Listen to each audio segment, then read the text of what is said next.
this is a very joyous moment for me because I have been looking for months for a group of people that can come up and step in and take over the next phase of this journey that I started a few years ago. And let me first of all, go back and tell you what Power Hero 1.0 was like. And and that was a time when we were just focusing on developing products. And based on my experience in studying companies, I learned the hard way. And you can see the arrows on my back. The hard way is if you follow the crowd, because invariably when you follow the crowd, you burn a lot of money and you end up nowhere. And so I learned the hard way that the best way to do it is you just take your time to first of all understand what the market is all about.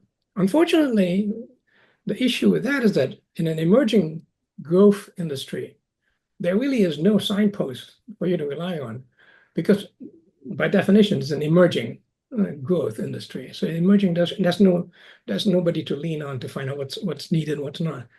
So my strategy after years of experience is that build the technology, build the foundation, and from there you can handle whatever the market changes are. And now, after several years, and especially the last 12 months, we finished that foundation to a large extent. Of course, we'll continue to build it, but that foundation is now very strong. We have 13 patents, and we have another 15 patents pending. So the time is now to start bringing these products to market.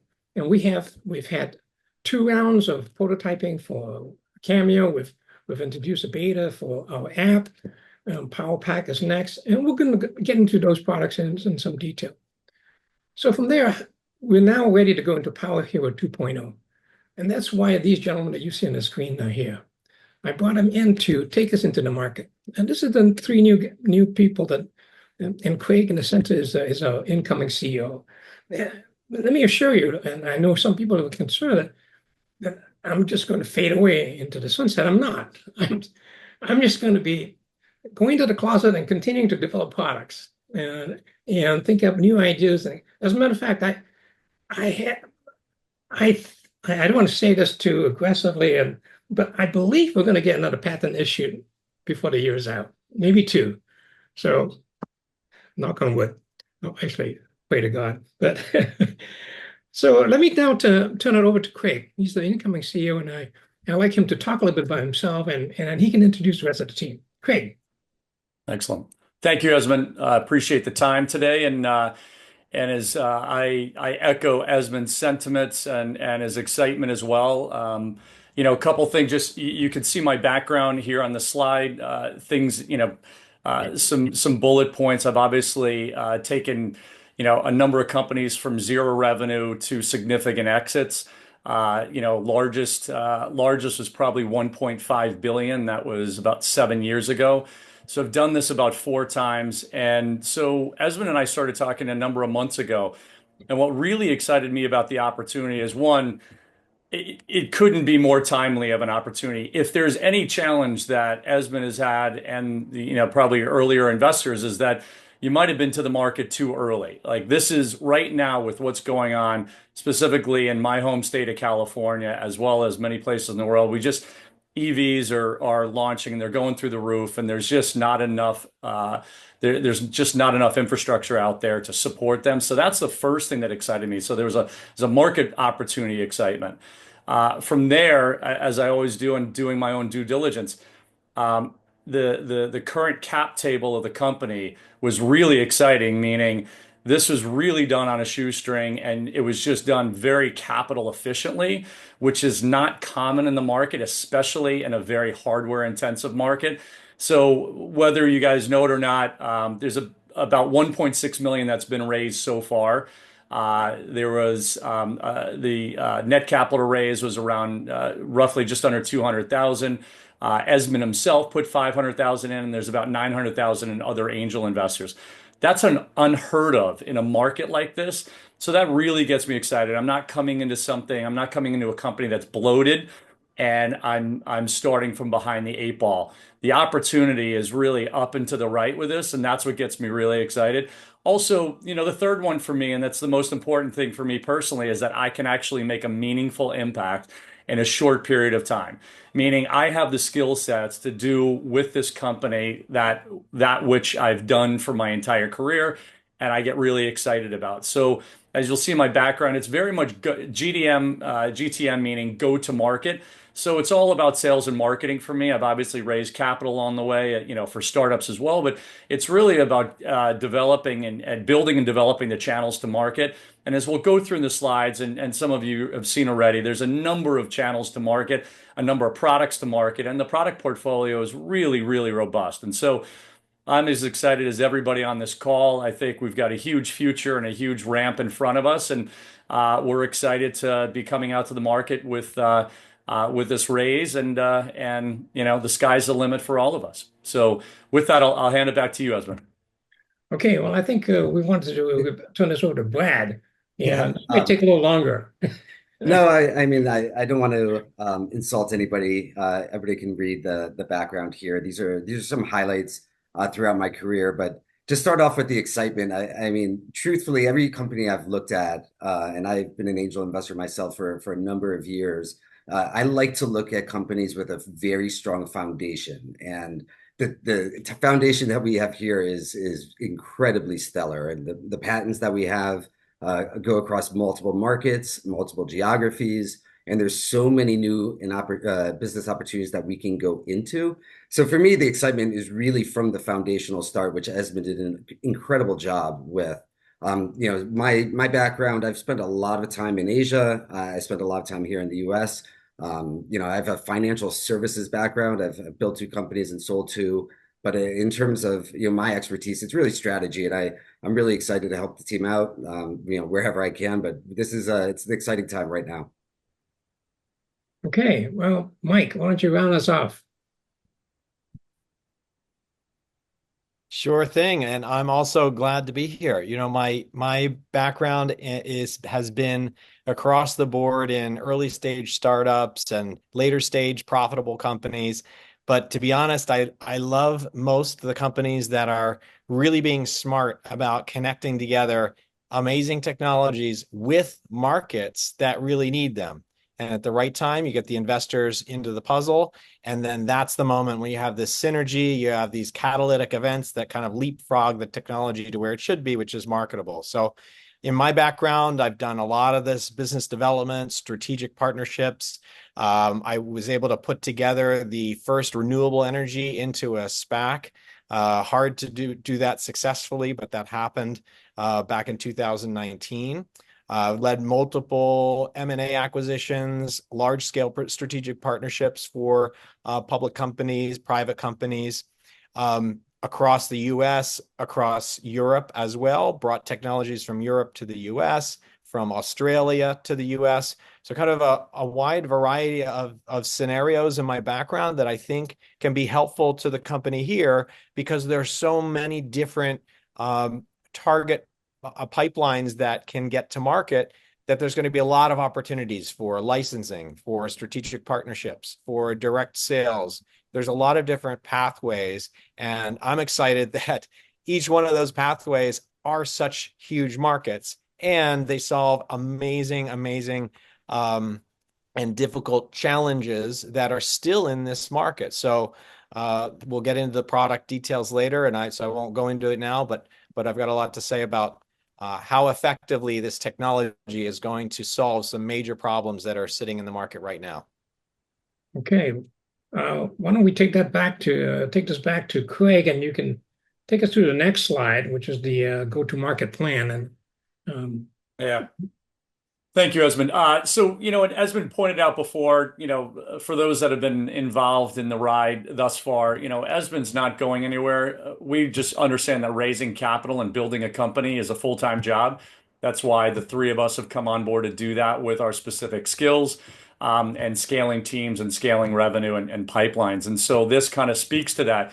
Number one, and the focus of really the short-term capital raise is to raise $500,000 to get Cameo to market. That's building in getting the product out there, getting into each of the markets, and starting to market and build pipelines around each of around this product. And I think, it might be a little bit aggressive of me to say so, but like my goal is really to get out off of the capital raising into go to market and into selling and building those revenue streams. And we could be into 2, 3, or 4 of them in the next 12 to 18 months as soon as we get through the capital raising efforts that we're undergoing now in the next 90 days. So that's what gets me excited about this. And Cameo, as you guys have heard before, it's a really exciting technology that the time has come. Like this is a necessary product right now. Building revenue streams for individuals running these charging units that are out there that aren't currently networked, and the ability to reserve them, really exciting. Guys on the call, any other items that you might want to talk about or talk to as it relates to each one of the products and what gets you excited? I know Michael was pretty excited Yeah. about Cameo. I'm super excited about the Cameo for, some of the points you just made where, most of the chargers out there are the level 2 chargers. That's where most of the charging is happening out there. They're at home, at commercial venues, but it's level 2 charging, and a lot of those are not smart chargers. And so this is an opportunity to take some of the charging that's happening out there and make it smart, make it accessible. I'll give one, I love the strategic partnership angle too. I'll give one example here. Airbnb is huge. Airbnb, as we know, is also connecting homes that have EV chargings. There have been an 88% increase in searches for homes with EV charging available to them. So this is going in the direction of more and more charging capability. But if you're an Airbnber, you want to monetize whatever you can.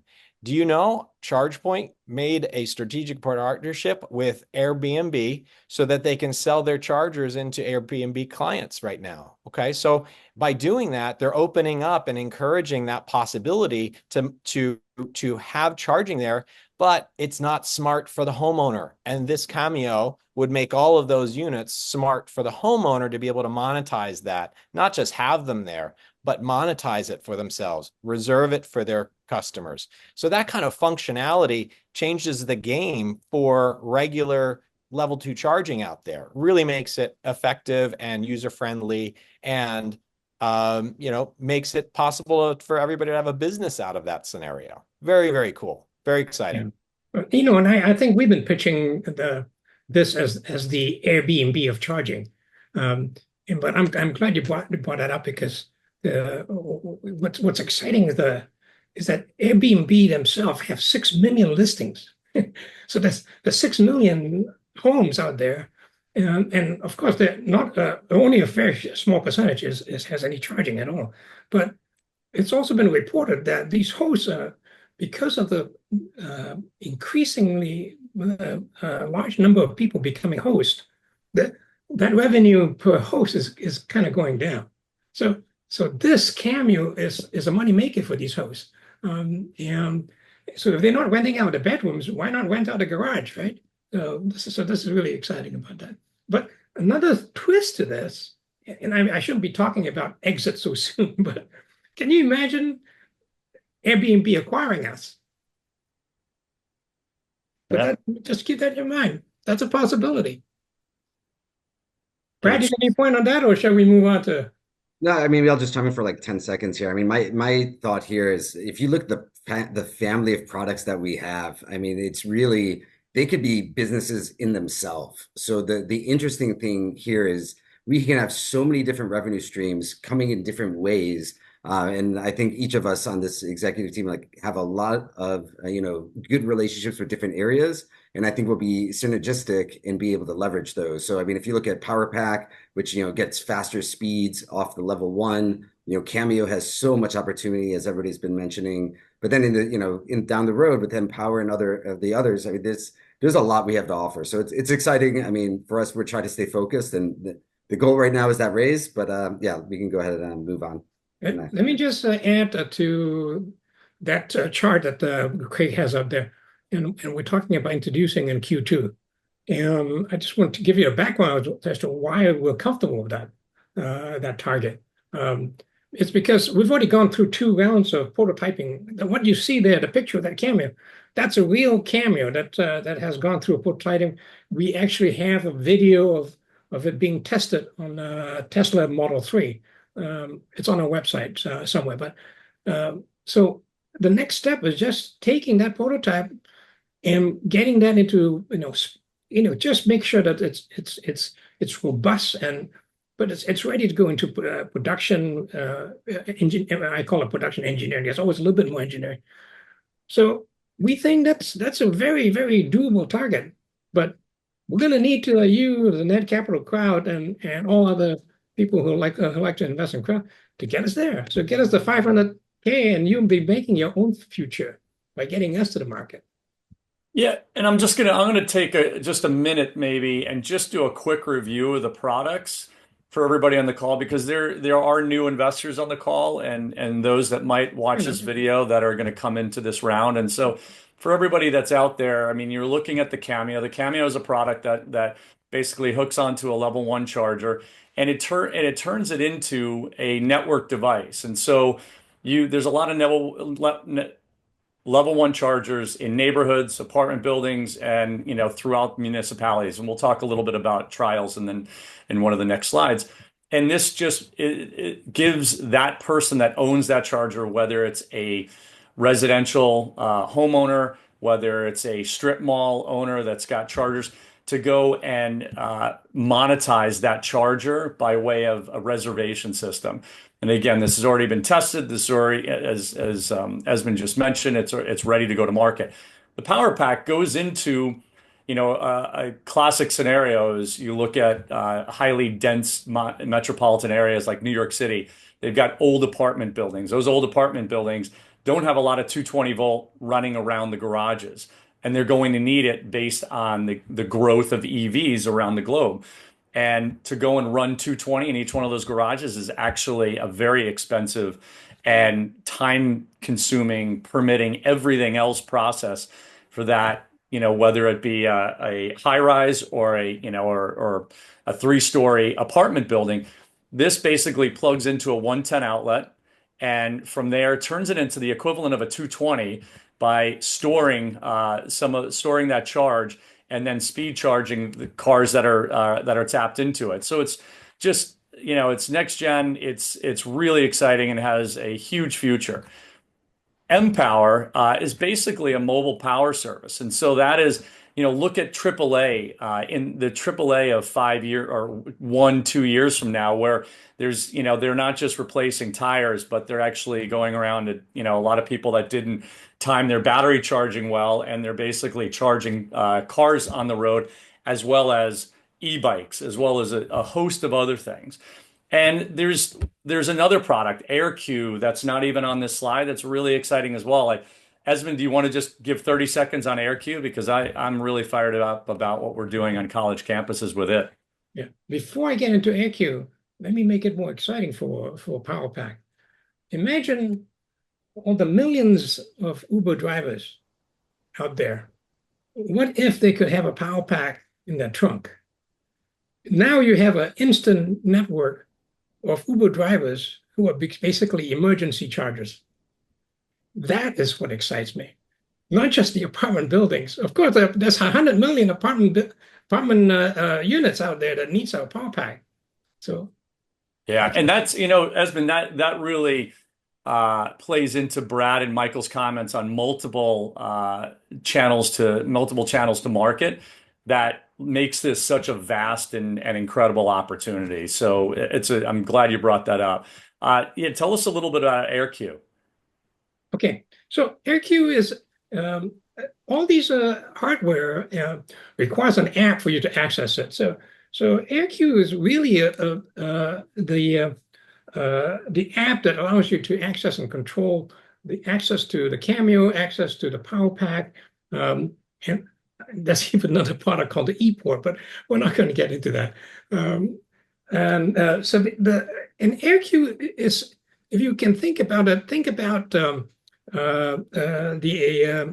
popular dining app what is that app for dining? Open Table. Open Table, correct. So Open Table is where it's basic. Open Table is almost like a community-based application, because not only can you reserve restaurants that is listed on Open Table, but you, the user, can submit restaurants that for Open Table to list. So AirQ is somewhat like that. It's an app that gives you access to a directory of power sources. We're initially launching it for you to find 110 volt outlets on campus. And the reason we're doing that is because, the Gen Z, they love trying new stuff. So we want to get them, I don't want to use the word hook, but because it sounds so drug oriented, but we want to get them hooked on the app of AirQ. They start using it, and they're going to, the seniors are going to leave college, and they're going to be looking to get their EV, and AirQ will be right there, because we're going to allow them use AirQ not only to find 110 volt outlets, but 240 volt outlets, level 2 chargers, Cameo enabled chargers, power packs. So that's kind of like a what do you call it? Just an underway, way to get out into market. So we're seeding the market with the app, and then when Cameo comes along, bang, it will show up on that app as another power source that you can reserve. So that's AirQ.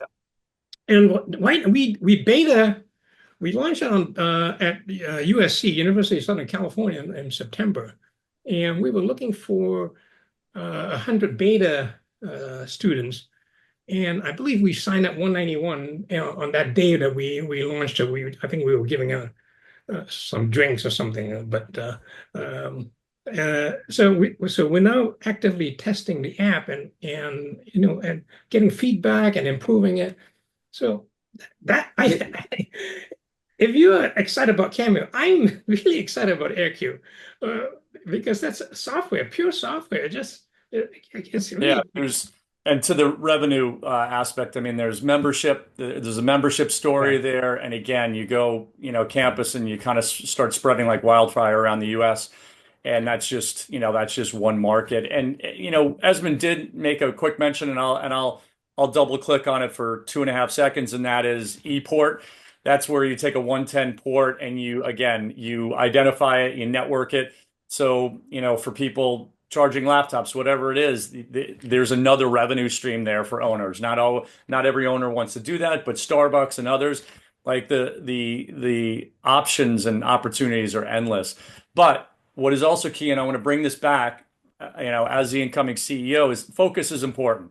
Right now, it's focus on raising the capital to get Cameo to market. All the other products that we just talked about are all in the pipeline.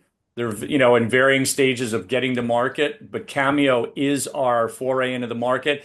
AirQ, the software piece, will come in as a dashboard for a user or for an owner, and that's ready to launch in 30 days from now. And so all of this all of these are all in the wings and in varying stages, as you see on the slide in front of us. But the number one is just focus. So I think we've covered this slide enough. Anything else before we move on to the next? I wanted to just give more credence to the Power Pack. It's by the way, all these products that we mentioned are all they're all underwritten by patents. So there are patents underneath each of these products.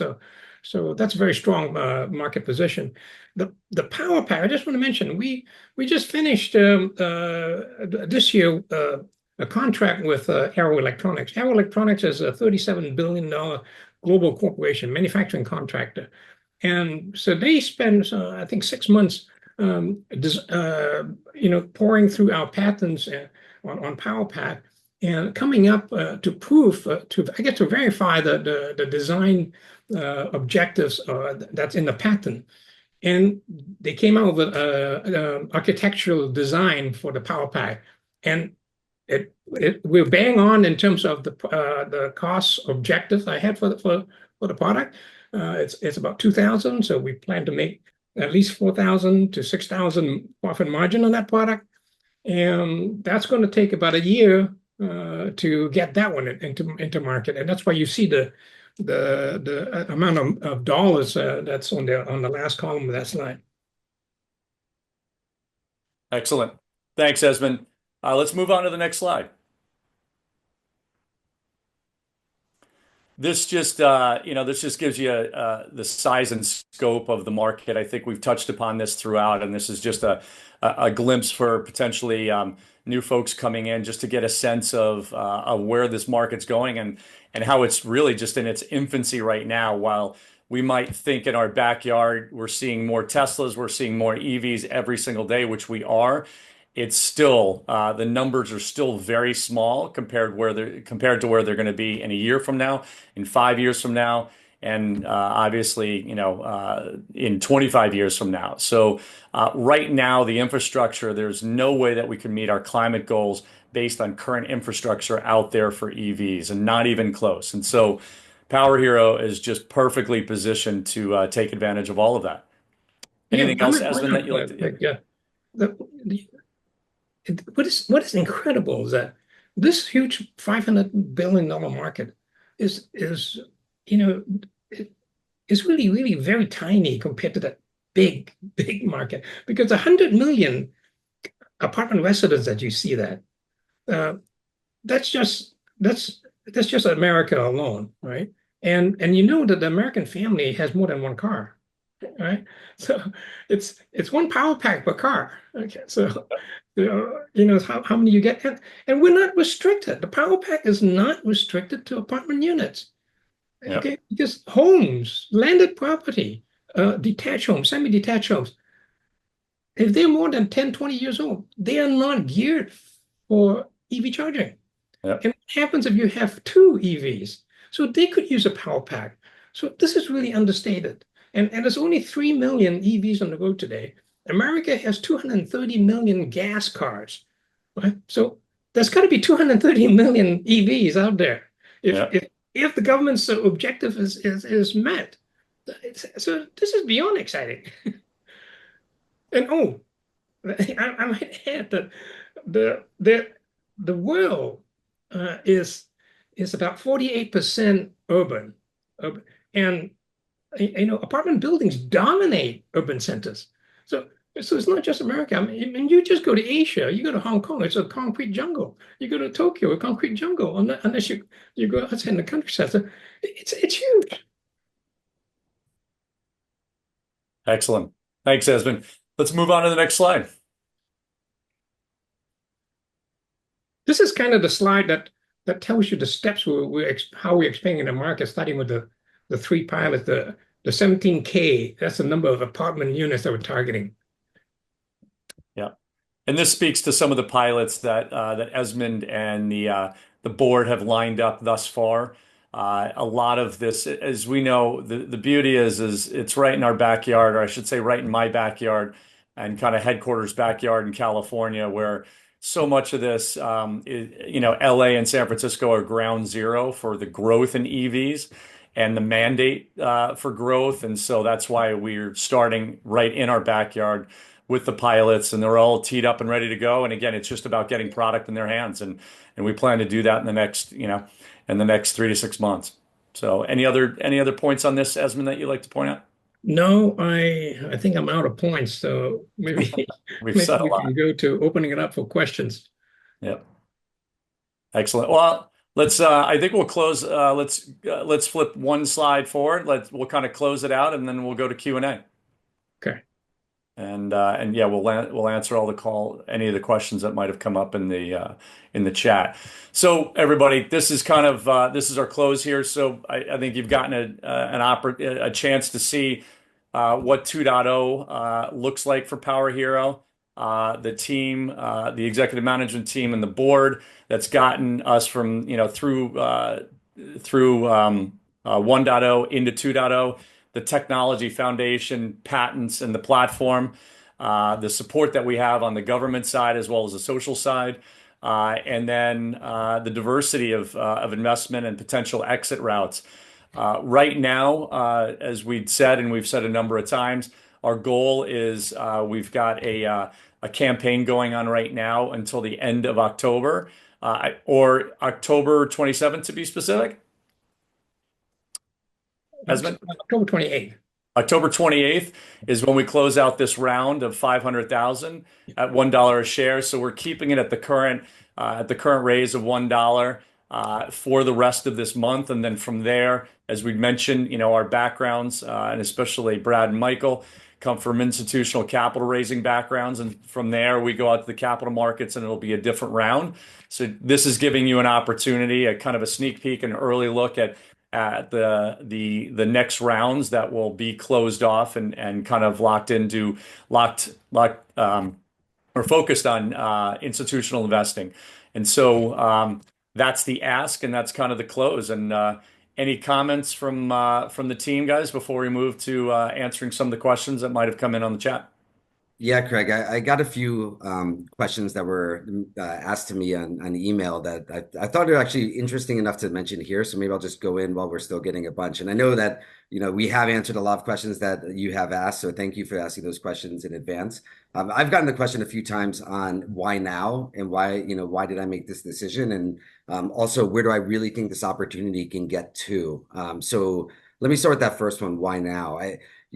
Esmond has done an incredible job with the technology, right? I mean, you look at 13 patents, and we still have, 15 or so more. We might still get one or two by the end of the year. That foundation is stronger than, pretty much any other startup in the technology space at this stage. And, when we're going to look at the launch starting next year with product, I mean, it's really off to the races. And, the onus is on us on the executive side, but I'd bet on myself, 10 out of 10 times, and I'm sure each of these other executives would do the same for each of them. And now, if you look at where the upside and what's the opportunity, I mean, we're at such a low valuation before we're going to market. So, that's the liquidity question comes up a lot. Like, when is there potential liquidity? How big can this opportunity get?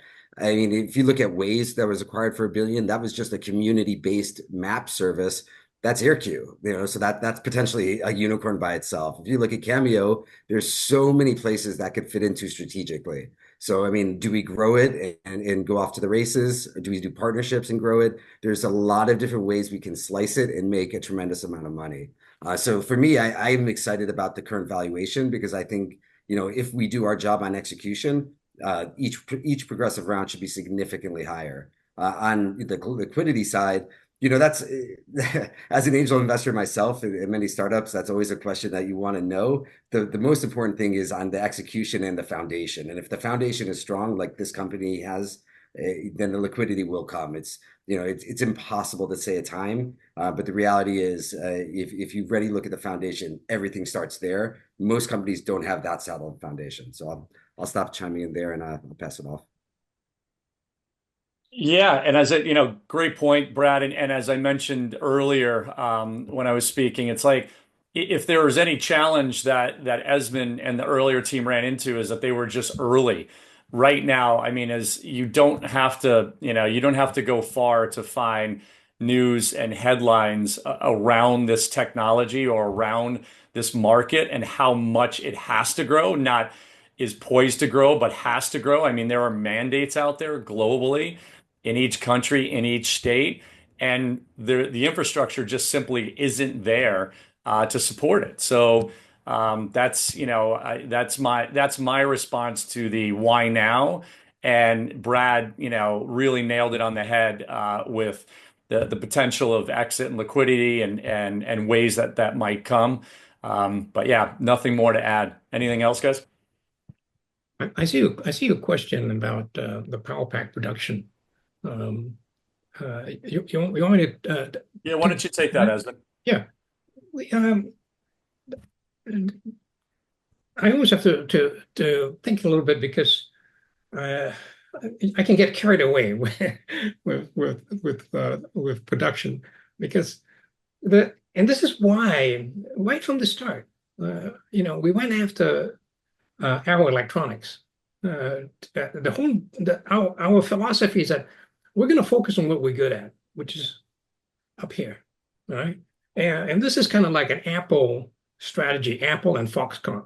Apple thinks up these beautiful ideas, and then they let Foxconn manufacture it. That's kind of the model I was thinking about when we started this company. The Foxconn for us is Arrow Electronics. They're global. They're everywhere. When we started talking to them and shared the vision, they got pretty excited. I mean, look, we were a startup, nothing, right? And these guys kept hounding us to work with us. I mean, we've had this relationship for several years now. We still haven't got an order. We haven't given them a volume order to manufacture anything. And they're still hanging in with us because they see the potential so huge. So I don't worry about how many power packs we can make. These guys can make so much that they can be a $37 billion company. I don't think I can satisfy their capacity. So I'm not worried about that. And the power pack, the way we design it, it's a modular thing. So I can expand the battery pack so that we make one power pack, but we have the option to expand the capacity so that we give each individual unit owner more power as they need it. But guess what? You don't get that for free. So once we have a power pack installed, it's like another way of getting more additional revenue by selling upgrades. Now, if that's not exciting enough, the Power Pack 2.0, I mean, coincidentally, is an even more exciting product. And that's patented because the Power Pack 2.0 is when you can network and share power between power packs. So in a building, if you have more than one power pack, the next phase would be to be able to share that power pack. And the use of each individual power pack, at times we want to have more power than they initially sign up for. Well, guess what? If you go beyond your basic plan, that's a premium service. That's more revenues, and this is all going to be built into the AirQ, to be able to do premium charging, all that kind of stuff. So I'm not worried about manufacturing at all. That's the least of my concern is the manufacturing because we've got this big giant behind us. And that's a really good point because it was also one of those that attracted me. I'm not into drop shipping business, and I'm not interested in being a manufacturer of hard goods. And that was one of my first questions out of the gate for Esmond. And the way he laid out that partnership with Arrow was genius because, again, as soon as we come off the line with the product or the 2.0 to 3.0, which Esmond has in his plans and the patent plans as well, is it just goes straight to a Foxconn or an Arrow, as we're discussing today. And they do all the shipping, they handle all the taxes. We're not in that business. We're not interested in being in that business. And so this is all about exciting products and building the revenue streams around them and having a pro behind us to do all of the legwork and all the work it takes to get things distributed and installed as well. So very exciting. And again, to talk about the 2.0, 3.0, 4.0 of the individual products, that's where things get really, really exciting as well. But again, we're focused on the existing product portfolio, which again, as we talked about, it's a platform. With AirQ, it's a platform play. This is not just a one-trick pony where we're just trying to sell a Cameo. Each of these businesses, as Brad and Michael said, they could be unicorns by themselves, but this is a whole platform that we're going out to market with. And that, for a company that's had as little capital invested in it so far, it's incredible. And as Bradley mentioned, you just don't come across companies and technologies that have gotten this far with this amount so far. So anyway, good. It's Craig's job to be focused. I'm just a mad scientist with the idea. So let me go a little bit more mad, if I may, because Craig kind of hints about this product called ePort, and he talks about it being deployed in Starbucks. But what the idea behind that was driven by the observation I had that there's 34 million Americans that are affected by COPD. That's chronic obstructive pulmonary disease, and that's the disease where you cannot breathe. So 34 million Americans. That's a huge number. I mean, but only 4 million is actually being smart and carrying a breathing equipment pack. but you don't see them around. Of course, you see one or two that's carrying this thing with the tubes in the nozzle, but where are they? You know, and I've talked to people, and what I found out is that they don't dare to go out because the battery packs for these breathing equipment is only 2 hours to 4 hours. Breathing is not something you can put off, and say, I'll do that later. So when you have this breathing equipment, we free them up. We give them freedom to roam. And just imagine these e-ports, if these e-ports are in every cafe, in every theater, in every library, wherever the public congregates, I bet you start seeing a lot of people with these breathing equipment go out because they can reserve. They can reserve these e-ports, knowing where they're going to be. But don't forget, there's also millions of people on wheelchairs, unfortunately, electric wheelchairs. But you also don't see them. You see one, a few here and there. America and the world is putting in a massive amount of capital building this infrastructure that's good for the disabled, and that's what we should do. But they're not using it because these electric wheelchairs run out of battery. What if you can plan your itinerary for the day on ePort, and that again is going to be covered by the AirQ app? So This is just, I don't think I'm going to live long enough to see all this play out, frankly. Hey, Craig, Exciting I got stuff a all question the way that was- around. Any Craig, other questions, Brad, that we should Yeah, go through? I got a question that was emailed to me, and thank you, John, for it. So the question is, if I know somebody in one of these industries that could be leveraged, how do we get a hold of you? So John, just ping me or send me a text. But for people on this webinar, go ahead to our site and you can reach out to any of us directly if you feel that if you have connections. I mean, we all have very strong connections in many verticals, and that's why I think this is unique. But having heard what we're trying to do and what we're building, we've already been introduced to some really unique players. And again, as Esmond, Craig, and Michael have said, Airbnb is a very good fit for us. We have some relationships there, but that's one that we're targeting to see if there could be a bigger partnership. But if you do feel as an investor that what, I know this person that could be leveraged, feel free to reach out to us. I mean, that's we're building this thing together. Never be shy, and feel free to pass those contacts because very, very simple email to remember: IR Investor Relations, IR@powerhero.com. Or thanks, John, again, for info@powerhero.com. And to that point, any individual or specific questions, all of us, you've seen Craig, Brad, Michael, Esmond. It's all, it's Craig@powerhero.com, Brad@powerhero.com, Michael@powerhero.com, and Esmond@powerhero.com as well. Feel free to flag it as urgent opportunity for Power Hero and the subject line, and no matter what, you'll get our attention, and we'll jump all over it. So thank you, and appreciate you bringing that question up, Brad, and the investor that came forward with that. By the way, Brad has tremendous contacts in Asia. I think you mentioned that about some manufacturers and.